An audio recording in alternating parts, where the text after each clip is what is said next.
Bonjour tout le monde, bienvenue aux Instituts 24-24. Aujourd'hui, je suis très heureux de souhaiter la bienvenue à Joanne Sainte-Croix, qui va nous présenter une ressource fort importante pour de première à neuvième année. La ressource qui a comme titre Par ici, la littératie.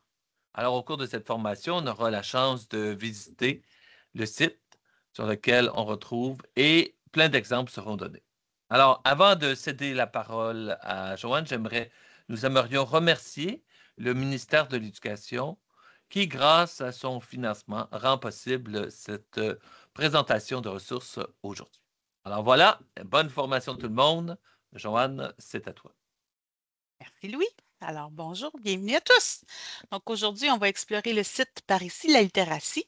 Donc Par ici la littératie, c'est un portail de ressources en littératie, justement, pour accompagner la parution du nouveau programme cadre de français première à huitième année, ainsi que le programme cadre de neuvième année. Donc, on va aller voir toutes les ressources qui sont disponibles en ce moment. C'est aussi un site qui est en pleine évolution, donc d'autres ressources qui vont apparaître continuellement cette année aussi. Donc, premièrement, le site est bâti avec un engin de recherche qui facilite la recherche des différentes activités dont je vais vous parler tantôt.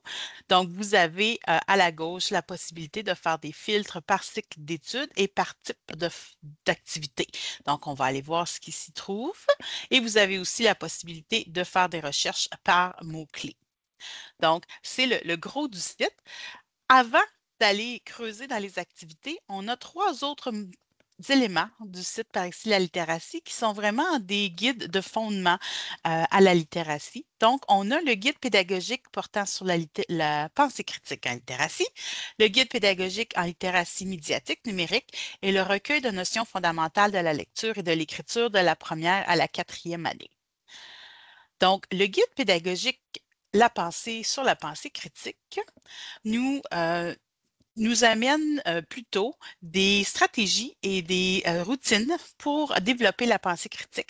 Alors, je vais passer quelques minutes juste au niveau des stratégies et des routines. Donc, vous pouvez voir aussi ici des activités qui peuvent être proposées dans ce petit guide et les routines que vous pouvez établir en salle de classe. Alors, je vais me rendre sans trop essayer de vous montrer une petite activité ici. Je vais y aller.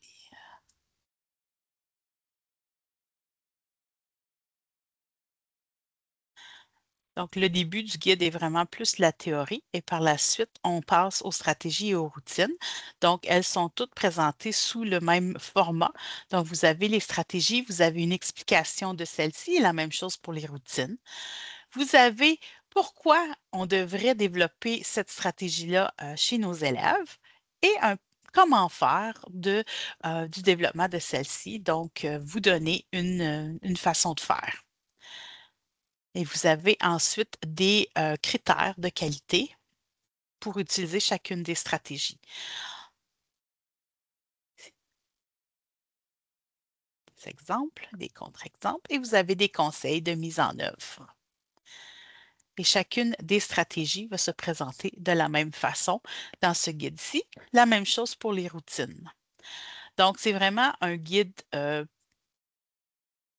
théorique et pratico-pratique en même temps qui vous permettent d'aller chercher des stratégies, des routines de base à mettre en place dans toutes les matières. Alors, Joanne, je me permets une question. Absolument. Si moi je suis prof de, mettons, de quatrième année, comment est-ce que tu suggères que je devrais utiliser ce guide-là? Alors moi, je vais retourner à la table des matières, Louis. Et à Mmh. la table des matières, alors on voit les différentes stratégies et routines de la pensée. Alors selon les besoins, le profil de ta salle de classe, qu'est-ce qui pourrait venir vraiment pousser le développement de l'habileté ou de la compétence, plutôt en pensée critique des élèves, que ce soit un groupe d'élèves ou la classe au complet. Et puis j'irais choisir une routine ou une stratégie que je pourrais enseigner de façon plus explicite et ensuite qu'on pourrait mettre en œuvre tous les jours qui permet de justement à nos élèves ou à tes élèves là, de développer la pensée critique. Alors, c'est vraiment un outil.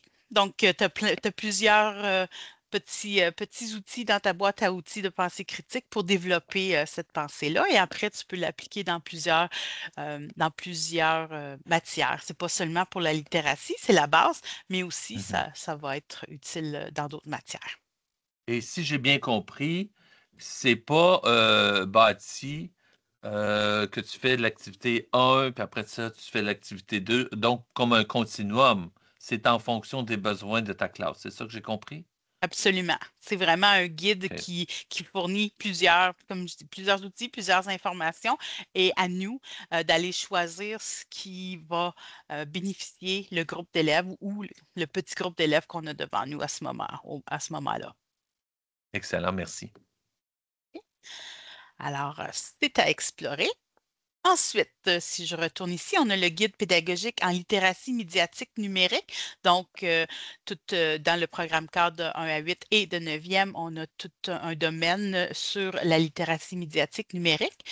Donc, ce guide ici vise les concepts, donc un petit peu plus théoriques, concepts, oui, et compétences clés en littératie médiatique numérique, et aussi des stratégies, des activités.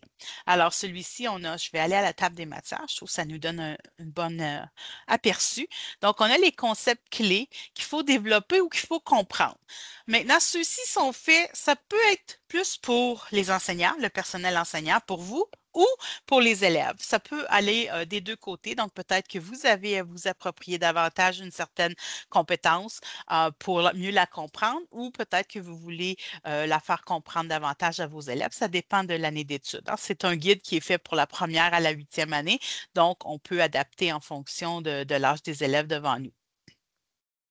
Et ensuite, vous avez vraiment des activités pédagogiques qui permettent de développer ces différentes compétences en littératie médiatique numérique par cycle.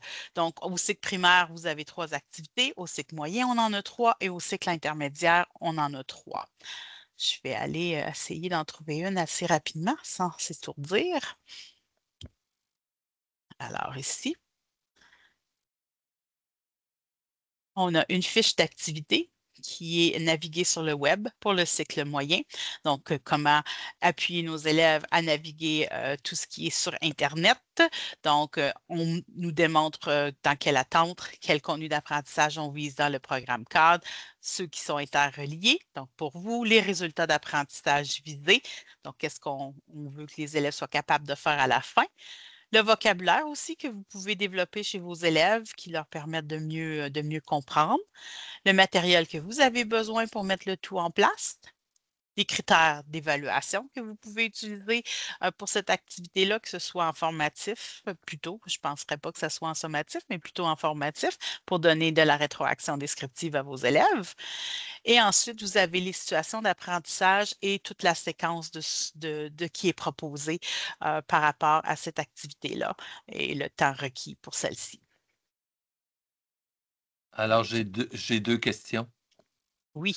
La première question, c'est est-ce que ce sont des activités qui requièrent Internet ou non? Ça dépend. Ça dépend des activités. C'est certain qu'on parle de littératie Ben oui. médiatique numérique, donc plusieurs de ces activités-là vont être en lien avec le numérique, donc demandent un accès. Mais il y en a quelques-unes où c'est plutôt développer le concept et la pensée critique derrière le tout. Donc, à ce moment-là, oui, c'est indiqué dans le matériel. Et est-ce qu'on peut dire que la première section de ce guide-là, c'est pour le personnel enseignant, comme tu as expliqué tantôt, puis après ça, ce sont des activités, c'est ça? Donc là, on expliquerait dans, par exemple, les concepts et les compétences clés. Ça serait pour une meilleure compréhension chez le personnel enseignant, c'est ça? C'est davantage dirigé vers le personnel enseignant. Mais je dirais peut-être que pour les plus vieux, surtout si on parle 6, 7, 8e année, peut-être qu'il y a de l'information qui pourrait être utilisée pour expliquer ou aider l'élève à comprendre c'est quoi l'identité numérique, par exemple, ou quelles sont les conventions à utiliser chez les élèves plus vieux. Hmm. Donc, ça peut avoir une double utilité, disons. Et si je suis une direction d'école, est-ce que ça serait une bonne idée de faire un petit comité avec le personnel, puis séparer l'ensemble du contenu dans l'ensemble de mes classes? Tu sais, genre, OK, en première année, on fait telle chose, en deuxième, ou c'est mieux d'y aller au besoin? Mais ça pourrait être quelque chose d'intéressant. Je crois aussi que la division des contenus, des attentes et des contenus d'apprentissage, pas des attentes sont quand même les mêmes, mais des contenus d'apprentissage dans les différentes années d'études peuvent nous aider Ah oui, à ah oui. répartir ceci de toute façon. Mais il y a quand même des concepts plus généraux qui sont vus dans plusieurs années d'études. Ça pourrait, mais c'est des exemples d'activités, hein. On a 3 exemples par Mhm, cycle.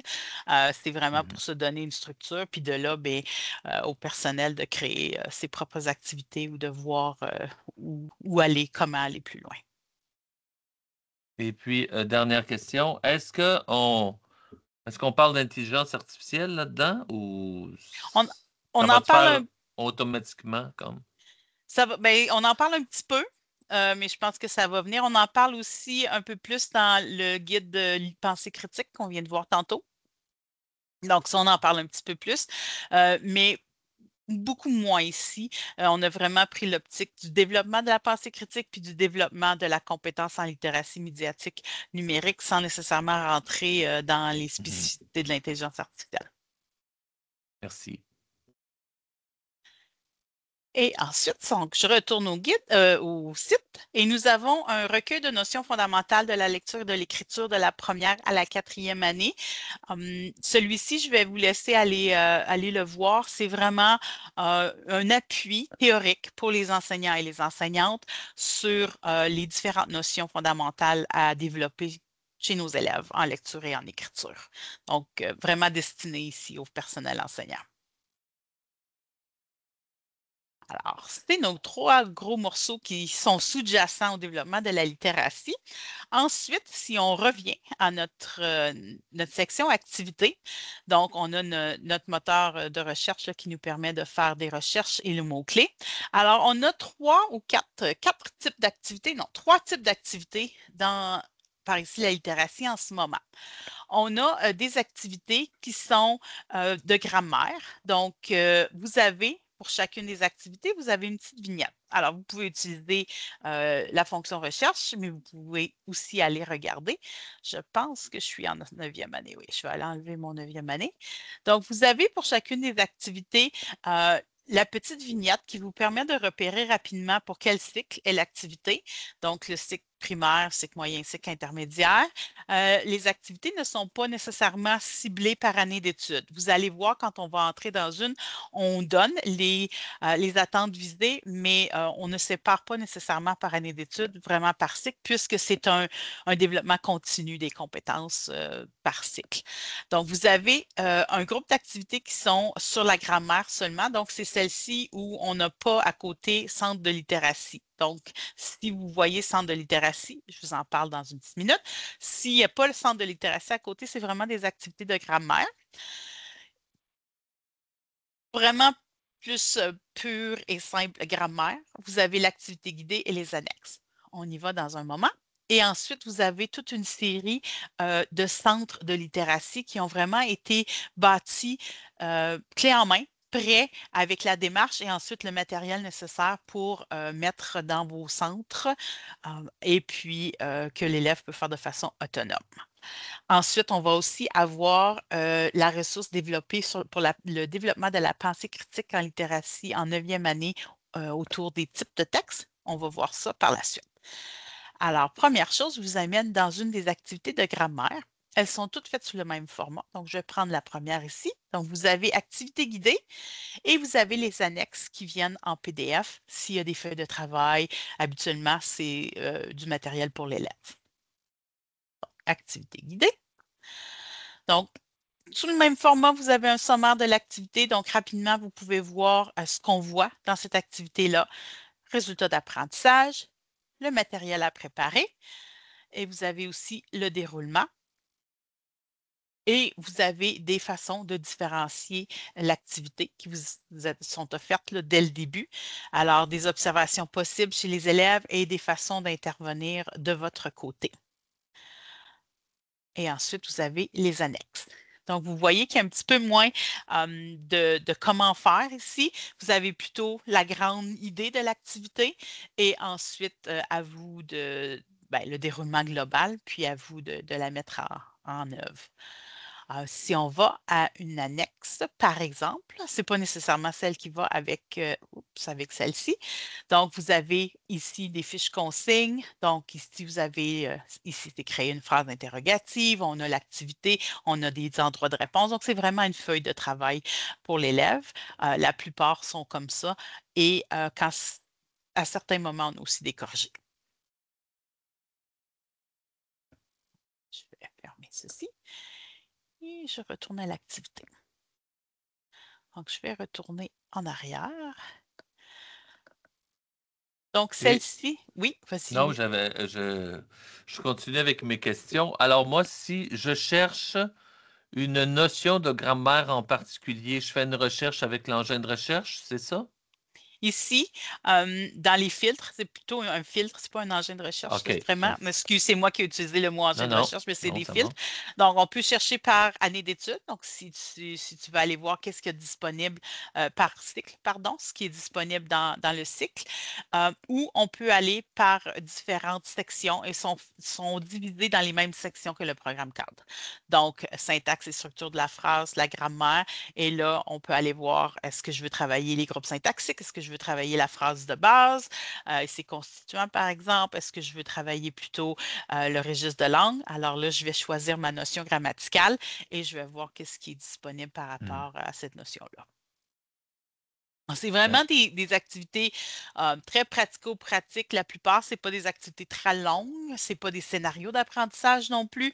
C'est vraiment une activité plus ponctuelle sur une notion grammaticale ciblée pour développer la compréhension de la notion chez l'élève et ensuite, souvent, là, une activité pratique plus directe euh, pour cette notion-là. donc, un travail à faire pour l'élève, c'est ça? Exactement, oui.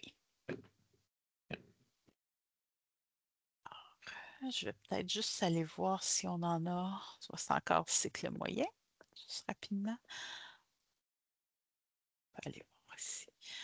Je vais voir si on va au cycle intermédiaire.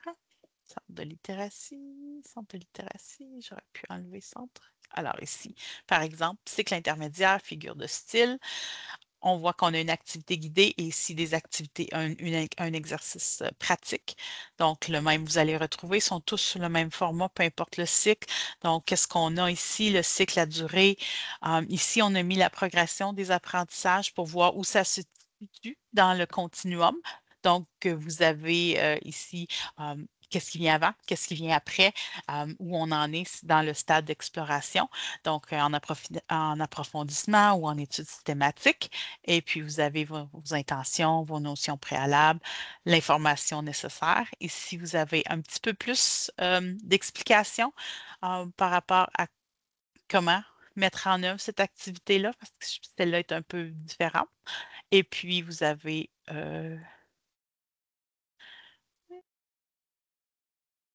la production, le texte pour l'élève ici. Et dans certaines, je pense que c'est au niveau, le cycle moyen et intermédiaire, il y a un petit clin d'œil plurilingue. Qu'est-ce qu'on pourrait faire pour développer la conscience de d'autres langues chez nos élèves? Ah oui, hein? Mhm. Juste un petit clin d'œil. OK. Wow.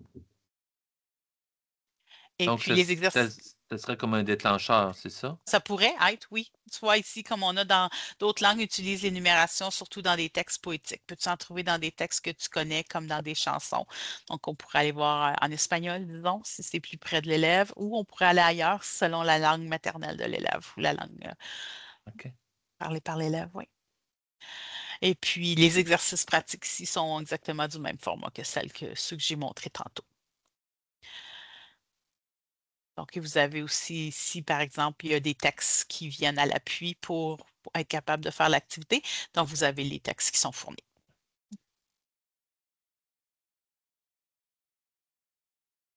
Puis est-ce qu'on aurait à corriger le texte de l'élève ou y a-t-il une grille de quelque sorte ou Si les réponses sont des réponses qui ne changent pas, le corrigé est fourni. OK. Si c'est des réponses comme l'élève crée une phrase, Mhm. le corrigé, bien, ça reste à l'enseignante de faire la correction. Mais il y a des corrigés de fournis pour ce qui est de réponses fixes. Alors ça, Excellent. ce sont les activités de grammaire, tout le lot de grammaire. Ensuite, on a tout le lot de centres de littératie, donc que vous retrouvez au même endroit. Donc, on n'a pas de filtre pour est-ce que c'est un centre de littératie ou une activité de grammaire. Comme je disais tantôt, ce qui vous permet de le repérer, c'est vraiment centre de littératie à côté. Je vais enlever mon filtre cycle. Donc, vous voyez, donc, centre de littératie, cycle moyen. J'ai un centre ici, donc on va aller voir ici. Donc, vous avez activité guidée annexe. Encore une fois, la majorité des centres de littératie sont faits sous le même format pour les centres. Donc, on a le format sommaire, on a le format résultat, l'apprentissage matériel à préparer, un déroulement qui est habituellement assez succinct, mais qui vous permet de voir ce qu'on peut faire avec l'activité et ensuite des pistes de différenciation pédagogique et les annexes dont vous avez besoin. Ici, dans les centres d'activité, parfois les annexes sont le matériel nécessaire pour le centre. Donc, si vous avez par exemple des phrases à découper, il va y avoir les phrases, il vous resterait juste à les découper. Alors ici, par exemple, on a les cartes de phrases, les dés de conjonction de coordination, les dés de conjonction de subordination. Donc, tout ça se retrouve, donc vous bâtissez votre dé avec les annexes qui sont là. Donc, ce sont vraiment des activités, comme je disais tantôt, plus prêts, clés en main à mettre dans un centre d'apprentissage ou dans un plan de travail ou peu importe pour un travail plus autonome de l'élève. Donc, les centres de littératie, il y en a une cinquantaine, donc il y en a quand même plusieurs. Et encore une fois, on les a classés sous les mêmes classifications fonctionnent. Donc, vous pouvez choisir ce que vous voulez travailler comme notion grammaticale et ça vous donne qu'est-ce qu'il y a de disponible pour votre cycle et pour la notion visée. Alors, et finalement, une autre belle partie de Par ici la littératie, là, un autre élément, c'est en 9e année. Donc, je vais aller en 9e année. On a la ressource Lire pour réfléchir au-delà des mots. Pense, analyse et décide. Je l'ai déjà ouvert ici, donc je vais sauter à mon site web. Alors, celui-ci, c'est vraiment un site web qui a été bâti à part. C'est vraiment une ressource en soi qui vient s'ajouter à toutes les ressources disponibles sur Par ici la littératie. Et cette ressource-là a été bâtie pour développer vraiment autour des textes littéraires en 9e année et développer la pensée critique, l'analyse de textes littéraires. Alors, oui, de textes informatifs aussi, là.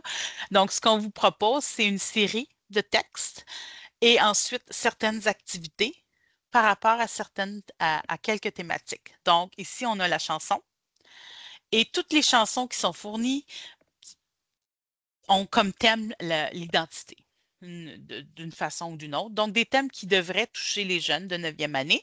Vous avez un peu d'informations sur l'auteur et vous avez une série de textes. Donc, vous avez plusieurs textes là, pour vous nourrir et on vous fournit aussi, je pense que le texte ici, alors il est aussi téléchargeable, mais il se retrouve aussi sur la page web et vous avez aussi un enregistrement audio. Donc, vous avez plusieurs possibilités aussi pour exploiter le texte. Si je reviens en arrière. Donc, on a ici le texte, la chanson, le texte dramatique, le dossier qui est plus un texte informatif. Et par la suite, on a aussi le récit. Donc, ils sont tous bâtis sous le même format d'escale. Donc, les masques, les tests dramatiques, on a deux textes. des activités pour permettre d'exploiter ces textes-là. Et toujours la grande thématique sous-jacente était développer la pensée critique. Mais aussi, on touche à toutes sortes d'autres stratégies de lecture par défaut, c'est bien entendu. Donc, on a l'escale, le dossier, qui est tout autour de la conscience écologique. Et on a navigué dans un monde d'information, donc qui est un récit par rapport à toute l'information qu'on a sur le web principalement. Donc, très, très riche comme site web avec les activités qui viennent accompagner chacun. Donc, si je vais chercher celle-ci, par exemple, on a ici un peu dans le même format que tantôt. On revient toujours ici, on cible nos contenus, nos attentes et nos contenus d'apprentissage. On a nos objectifs et on a notre matériel, notre séquence et l'activité, un déclencheur d'activité qui se veut assez ludique la plupart du temps. Et après, une façon d'exploiter le texte avec nos élèves. Alors, définitivement à explorer. Comme je disais, c'est fait pour la 9e année, donc c'est aligné avec le programme cadre de 9e année. Par contre, je pense qu'il n'y a rien qui empêcherait d'aller voir qu'est-ce qui pourrait être utilisé peut-être en 8e ou en 10e. Là, je suis sûre qu'il y a un petit peu de jeu. On parle de texte, donc c'est pour une exploitation aussi de la façon dont on le veut là, par rapport à la lecture. Je vais retourner. Alors, Louis, ça fait pas mal le tour du site Par ici la littératie pour le moment. Et écoute, c'est incroyable. Je ne connaissais pas la dernière ressource, là, celle de 9e année que tu viens de présenter. Je la trouve très riche et j'ai vraiment le goût d'aller l'explorer. Euh, est-ce que ce site-là, Par ici la littératie, il est vivant dans le sens qu'il y a d'autres choses qui vont être mises au fur et à mesure ou c'est fixe, là? On a terminé. Non, c'est pas terminé en fait, parce que cette année, on va avoir encore quelques séries de ressources qui vont venir se greffer, qu'on va rajouter au site Par ici la littératie. Donc, ça se veut vraiment, là, comme j'ai dit plus tôt, un portail de Mhm. ressources sur la littératie pour appuyer les programmes cadres de français première, 8e et 9e année. Donc, je dirais d'ici la fin de l'année scolaire 2025-2026, on devrait voir apparaître d'autres ressources sur le site Par ici la littératie. Et la meilleure façon, je dis toujours que la meilleure façon de se tenir au courant de ce qui est produit par le Centre Franco, c'est de s'abonner à son infolettre et de suivre Absolument. les réseaux sociaux. Écoute, ben, je vous rappelle tout le monde que j'étais en compagnie aujourd'hui de Joanne Sainte-Croix qui nous a présenté la ressource Par ici, la littératie. Alors, le tout se retrouve, vous n'avez, hein, Joanne, on a juste à cliquer l'adresse du site et on va se retrouver avec la ressource, c'est ça? Oui, c'est ça. Alors, par ici, la littératie.e, trait d'union A, trait d'union V.ca. Mais si vous allez juste dans votre engin de recherche et faites Par ici la littératie, c'est habituellement le premier résultat de recherche. Bon, ben écoutez, alors merci, merci Joanne. Et tout le monde, si vous avez des questions ou des commentaires, n'hésitez pas à en faire part au Centre Franco. Alors, donc aujourd'hui, Par ici la littératie. Merci Joanne, à la prochaine. Merci, Louis.